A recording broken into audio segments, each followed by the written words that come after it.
2026년 봄 시장은 다시 움직이기 시작했습니다. 전쟁, 금리, AI, 거대한 변화들이 새로운 흐름을 만들어냅니다. 지금 우리는 그 한가운데 서 있습니다.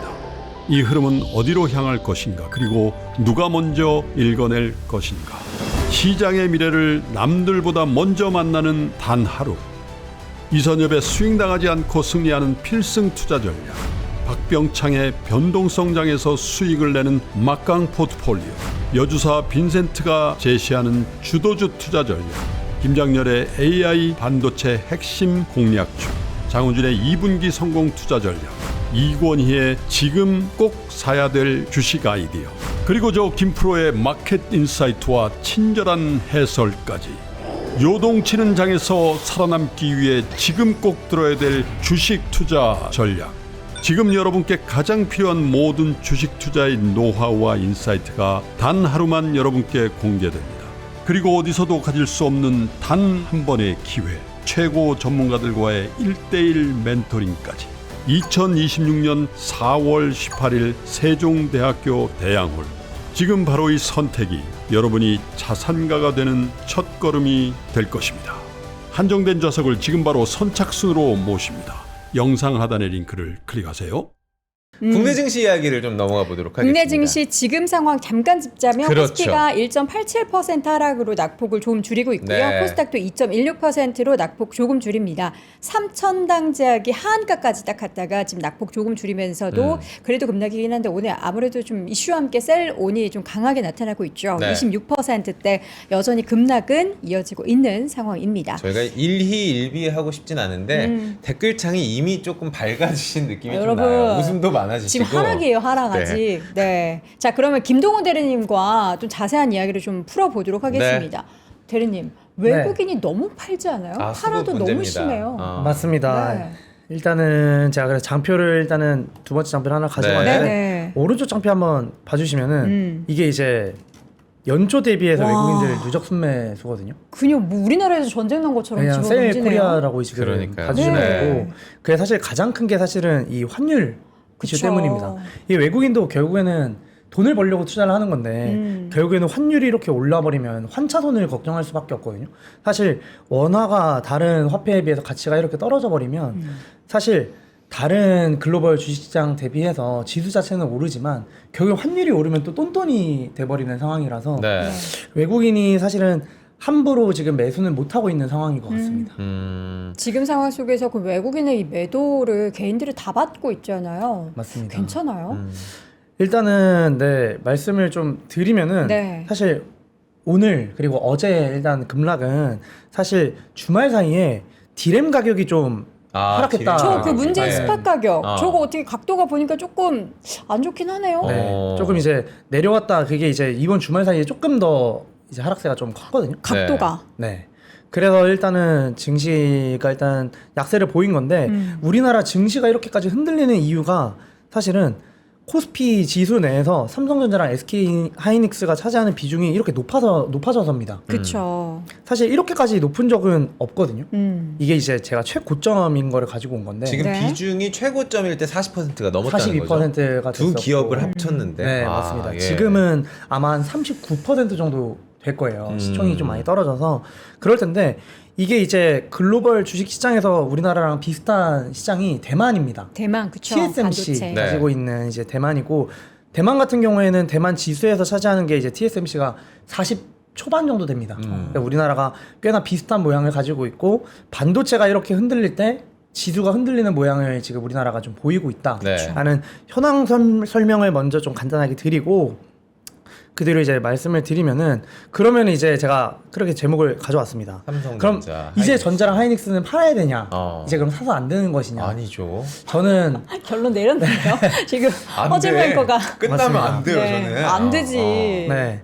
근데 저는 일단은 단기적으로 말씀을 드리면은 사실 이게 지금 어쨌든 단기 지금 오늘 어떻게 될지 내일 어떻게 될지는 사실 신의 영역이라서 네. 이 부분은 제가 함부로 이제 재단할 수는 없을 네. 것 같고 그러면은 이제 단기 이번 달 3월, 4월 달을 좀 봤을 때는 다소 반등을 하기에는 추세적인 반등을 하기에는 좀 어렵지 않을까라는 생각을 합니다. 왜요? 그래서 일단은 코스피 수급 자체가 많이 죽었습니다. 수급이 죽었다. 네. 패시브 자금, ETF 자금들이 일단 수급이 많이 줄었는데 이게 보시면은 3월 누적 순매수 대금이거든요.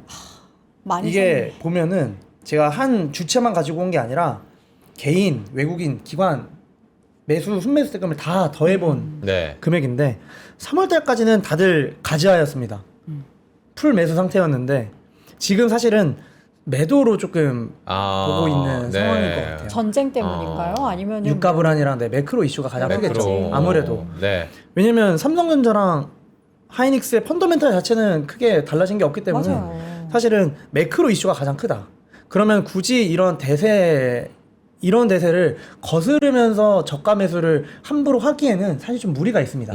그래서 제가 봤을 때는 4월 달까지는 다소 조금 조심스럽게 봐야 된다. 네. 근데 기대할 게 또 있습니다. 어떤 5월 달에 정부가 단일 종목 레버리지 맞아. ETF를 네. 출시할 거라고 하거든요. 저거 나와요 진짜로? 네, 5월 달에 이제 나올 거라고 이제 기사들이 이제 나오고 있는데 네. 이렇게 되면은 사실 우리가 한번 연초부터 느낀 게 있잖아요. 정부의 정책에 힘입어서 ETF가 출시되었을 때 수급이 얼마나 개선됐는지를 저희는 매번 연초부터 보고 있잖아요. 그렇죠. 지금 저거 네. 수급 ETF에서 수급 빠지는 이유 다 저거 사려고 지금 대기하는 거예요. 혹시? 그럴 수도 있습니다. 네. 그래서 일단은 ETF 출시 기대 자금들이 충분히 있기 때문에 네. 4월 달까지는 조금 조심스럽게 보고 네. 이걸 팔자는 게 아니라 좀 관망. 하이닉스랑 삼성전자를 지금 주가에서 매도하기에는 조금 아쉬운 감이 있고요.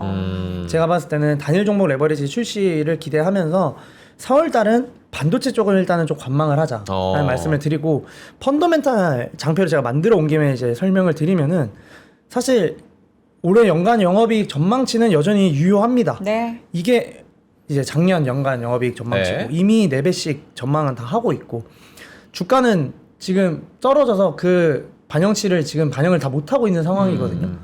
지금 무리한 주가 상승은 저는 아니라고 생각을 하고 네. 12개월 선행 PER 자체도 2025년부터 나래비를 세웠을 때 하이닉스는 이제 저점에 좀 가까워지고 있지만 네. 삼성전자는 저점을 한참 내려갔습니다.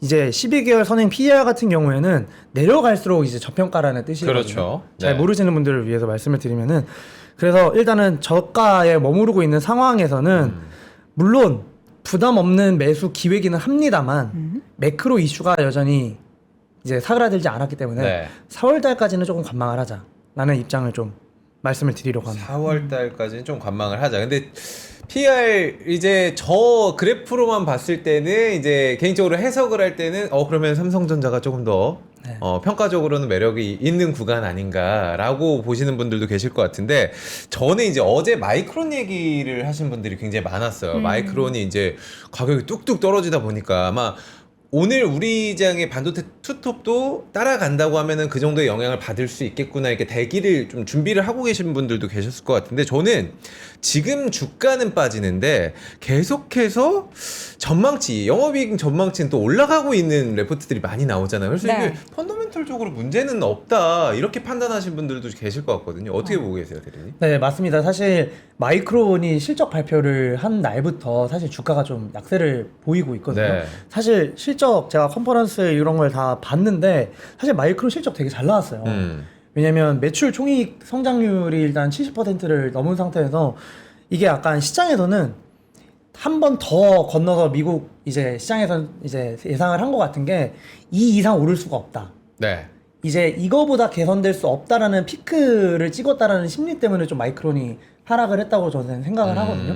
그래서 사실 이 단순히 수치로만 봤을 때는 굉장히 좋은 수치입니다. 그래서 저는 마이크론이 약세를 보인 것도 사실 다소 좀 시장이 좀 우려가 좀 크게 반영이 된 거 아닌가라고 생각을 하고 말씀하신 것처럼 마이크론이 떨어지는 것 때문에 투심이 지금 안 좋아서 같이 내려가고 있긴 하지만 크게 걱정할 수준까지는 아니라고 생각은 합니다. 이게 또 일부에서는 수급적인 부분에 있어서 네. 이게 개인 투자자들도 미국도 그렇고 우리나라도 그렇고 이렇게 크게 걱정을 안 해서 오히려 이렇게 주가가 하락하는 거다. 그러니까 우리가 이런 것에 놀라서 수급이 빠져야 주가는 그때부터 오르기 시작한다. 이런 이런 분석도 아, 좀 있더라고요. 자리가 있어야 들어온다. 개미털기. 우리가 떨어져 나가. 강하지 여동이 않을 팔아야 거야. 이게 간다. 뭐 이런 분석도 있어서 되게 씁쓸하더라고요. 그렇죠. 아무래도 이제 개인 투자자분들은 그 시장에 좀 흔들리는 경향이 아무래도 있기 때문에 네. 근데 요새는 안 흔들리잖아요. 또 굳건하게 저 숫자 보면서 우리 믿음을 네, 유지하잖아요. 오늘 장 초반에 떨어지면서 파신 분들도 꽤 계실 것 같긴 그래요? 한데 여러분 파셨어요? 물론 수치로는 개인 순매수라고 하긴 하지만 네. 네, 파신 우리 분들도 꽤 저기 있지 않을까. 동훈 대리님 별명이 생기신 것 같아서 어떤 앞에 거요? 호가 인팩트 사실을 사실. 사실을 많이 넣으셔. 팩트만 얘기하는 거죠. 우리 대리님은 사실이 아닌 것을 사실 이야기하지 다이어트를 않습니다. 하면서 좀 저희가 진행을 해보겠습니다. 지금 낙폭 계속 줄이고 있습니다. 그러니까요. 코스피는 1.29% 지금 하락으로 낙폭 줄였고요. 코스닥도 1.6%대 가까이까지 낙폭을 조금 줄이고 기관이 좀 가세하네요. 지금 금융투자 쪽으로 네. 해가지고 매수세가 3,600억 정도 잡히고 있는 상황입니다. 그러니까 사실 근데 저도 자꾸 사실이라고 하네. 네. 사실만 얘기해 드리겠습니다. 금융투자 쪽으로 잡히는 수급은 어찌 보면 개인 아닙니까? ETF로 그렇죠. 본다고 했을 때 ETF로도 그쵸, 볼 수 그쵸. 있죠. 네. 맞아요. 패시브 자금이 다 개인이 산다. 가능성이 있습니다. 결국엔 다 개인이 사고 있네요. 맞습니다. 자, 그래서 지금 반도체 쪽 얘기할 때 최근에 가장 이슈가 있었던 터보컨트 이거 우리 노현재 궁금해요. 대리님도 네. 말씀해 주셨는데 우리 김동훈 대리님은 어떻게 보세요? 간략하게 말씀을 드리면 사실 네. 터보컨트 이슈 자체는 사실 결론적으로는 수요를 폭발적으로 증가할 수 있는 계기라고 저는 오히려. 생각을 합니다. 총량의 증가. 네, 네. 맞습니다. 오히려 이게 빨라지고 더 많은 메모리가 필요할수록 압축적인 이 기술이 나오면은 더 많은 메모리가 전 필요하다고 생각을 해서 네. 중장기적으로 봤을 때는 저는 결국에는 호재로 작용할 거라고 생각을 합니다. 두 분 같은 의견이시네요. 동기라서 어떻게 미리 얘기하고 들어오신 아니, 건 전혀 아니죠? 서로 시장에 대한 뷰 얘기를 안 한 상황인데 같네요. 생각이 많네요. 저 그러면은 이거 오늘 아침에 방송하기 전에 보고 들어왔는데 삼성전자가 자사주 소강 뉴스 오늘 아침에 발표했거든요. 두 분이 아마 확인을 하고 오셨는지는 모르겠는데 지금 양으로 봤을 때는 14조 6천억을 자사주 소각한다. 이거는 저는 굉장히 주주로서 봤을 때 개인 그쵸, 투자자로 그쵸. 봤을 때 굉장히 좋은 뉴스라고 보고 있는데 그게 시장에 반영이 되기에는 조금 지금 리스크가 더 크다고 보시는 거예요? 아무래도 투자 심리 자체가 좀 위축이 되어 있다 보니까 투심이 좀 약해져 있는 상황이라. 매크로랑 마이크론이 약세를 보인 상황에서 그거를 단숨에 역전하기에는 사실 시총 대비 14조는 사실 크게 비중이 높은 건 아니거든요. 맞아. 삼성전자의 시총이랑 비교를 했을 때는. 네. 그래서 물론 그게 이제 하방을 좀 막아주는 요인은 충분히 된 것 같기는 한데 무리하게 이제 그거를 반등 소재로 보기에는 사실 조금 어렵지 않을까 생각합니다. 지금 보면 삼성전자는 약간 17만 원 지켜 하고 맞아요. SK하이닉스는 80만 원 지켜 어. 이런 분위기가 만들어지고 있긴 한데 네. 이러다 진짜 17만 원 깨고 내려가거나 아이고. 80만 원 깨고 내려가면은 아이고. 그때는 약간 또 패닉 올 것 같아. 그때가 진짜 저점인가? 아니 그거 뚫리면 네. 여러분 저점의 이 하방 지지대가 없어지는 느낌일 수도 있어요. 그러니까 그래요? 그거 깨지면 안 된다고 저는 보고 있거든요. 심리적인 지지선이 아무래도 좀 있는 것 같긴 합니다. 객장에서는 어때요? 그 대리님한테 네. 우리 아까 노 대리님 얘기는 들었는데 네. 좀 이렇게 자산가 분들과 아니면 또 이제 저처럼 조막손이신 분들하고 이게 뭔가 이렇게 좀 다를 것 같거든요. 어떻습니까? 일단은 기존에 이제 부동산 자금 같이 이제 매각을 하고 들어오신 큰 손분들 최근에 많았잖아요. 규모가 좀 크신 분들 같은 경우에는 생각보다 그냥 잠잠하세요. 네. 생각보다 잠잠하시고 그냥 놔두면 오르겠지라는 이제 마인드이신지는 모르겠지만 말씀을 아예 안 하셔서 그분들은 일단은 좀 버티고 계신 상황인 것 같기는 네. 하고 일단은 저한테 요즘 문의가 오는 거는 지금 사야 되냐라는 문의가 좀 많이 옵니다. 그럼 지금 사야 되냐라는 질문에 뭐라고 답하세요? 조금씩 사도 괜찮을 것 같은데 분할 매수 전략으로. 네. 근데 4월 달까지는 조금 지켜보자. 지켜보자는 의미는 전쟁 상황을 지켜보자는 말씀이신가요? 네, 그렇죠. 아니면- 매크로 이슈가 아무래도 조금 잠잠해질 때까지는 어. 왜냐면 변동성이 너무 크니까 이게 안 그러면 저한테 말씀 안 하시고 파시는 분들도 많거든요.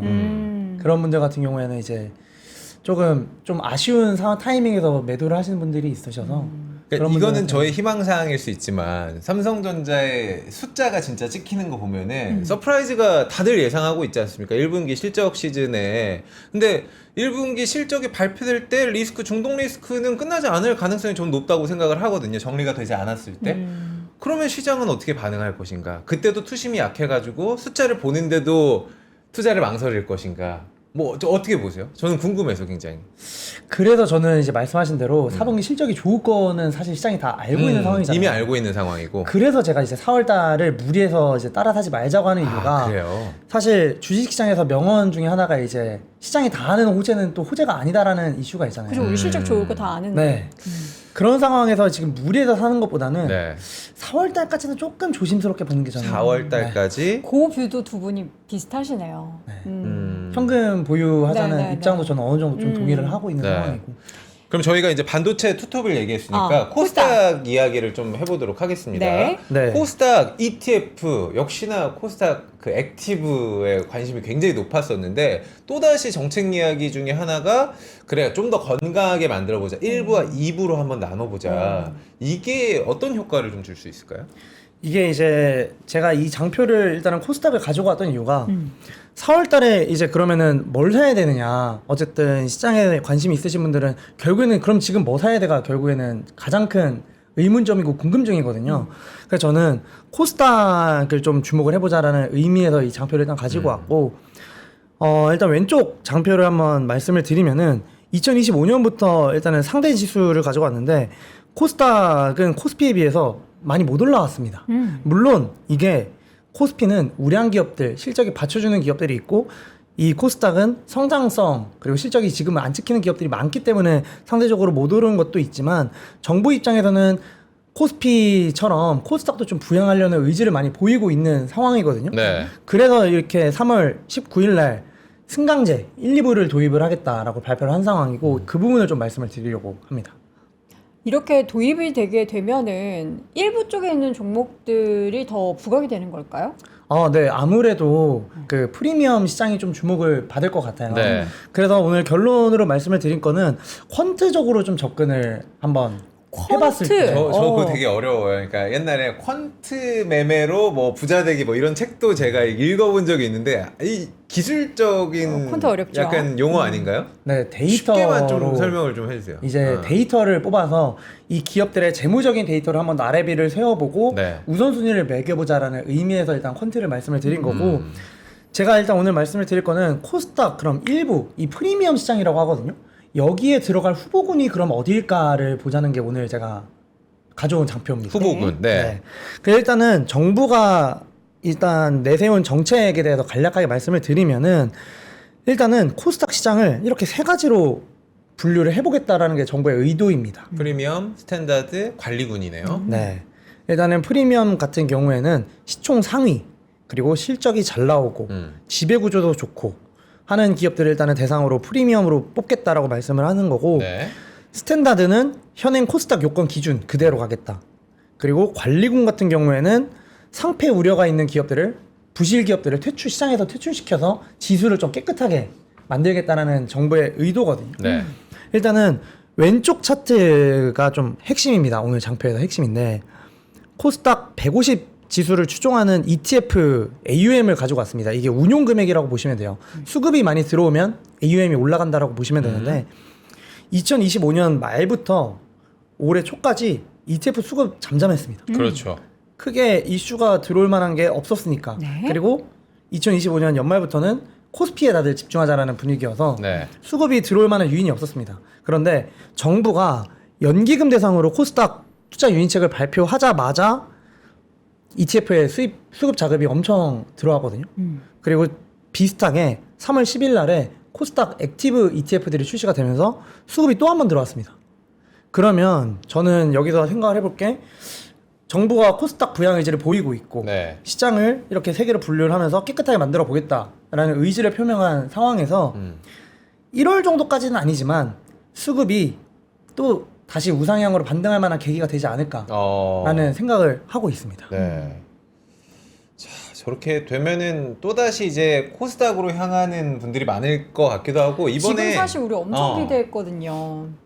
기대했는데 그만큼 시장이 되려고 할 때 전쟁이 하필이면 터져가지고 그렇죠. 뭔가 근데 타이밍은 안 좋은데 전쟁 상황에서도 도훈 씨가 봤을 때 코스피보다 코스닥이 좀 버티는 힘이 강하지 않았어요? 바이오 쪽으로. 제가 보는 시선이 궁금해요? 궁금합니다. 그렇죠. 예. 바이오 오늘 삼청단제약에 이런 세롤이 나오긴 했지만 사실 그 액티브 안에 들어가 있는 종목들도 그렇고 지금 이렇게 거대한 자금 이동이 나타난다면 이 전쟁이라는 큰 파도가 지나가고 나서 오히려 코스피보다는 코스닥 쪽이 더 시장이 좋지 않을까 하는 다들 그런 기대감이 그쵸? 있거든요. 있죠. 그 기대감 계속 가지고 가도 될까요? 네, 저는 4월 달에는 말씀드린 대로 코스피 반도체보다는 코스닥이 조금 더 유리할 거라고. 그래요. 잠깐 아까 오. 4월 달에는 시장이 관망이라고 말씀하셨는데 그러니까 코스피에 그거는 대한 이제 관망. 반도체를 봤을 네, 때. 코스피는 반도체. 관망이고 오히려 이 시기에 코스닥을 봐라. 네, 코스닥을 조금 사는 것도 괜찮지 않을까 생각합니다. 오. 그러니까 어제도 저희가 이제 금리 얘기를 하면서 네. 바이오가 금리가 지금 인상 얘기가 나오고 있는데도 이렇게 많이 좀 쏠리다 보니까 이게 정책 효과가 더 큰 건지에 대한 질문을 제가 이혁진 차장님께 드렸던 기억이 있는데 네. 뭐 수급이 바이오 쪽으로 가는 거는 그냥 정책 쪽으로 지금 보시는 거야? 아니면은 뭐 하나씩 터지는 뭐 빅딜 같은 것들? 작게 나오는?